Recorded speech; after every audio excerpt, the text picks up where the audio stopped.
mes praskolinome. Mes savo anūkų sąskaitą gyvename.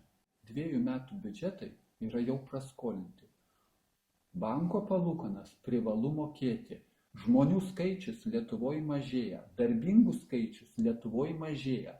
Kas atiduos skolas?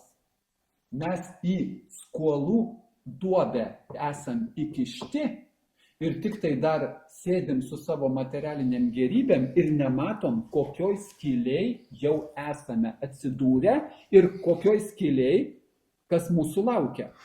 Problema ta, kad lietuviai labai, taip gerai grąžina skolas, mes taip labai sąžiningai grąžinam skolas, kai pažiūrim į kitas, pavyzdžiui, pietų šalis, kaip netgi buvo po krizės, buvo PIGS vadinamas, tai yra Portugalija, Italija, Graikija, Ispanija, tai jiems iš viso buvo, reiškia, nubrauktos tos skolos.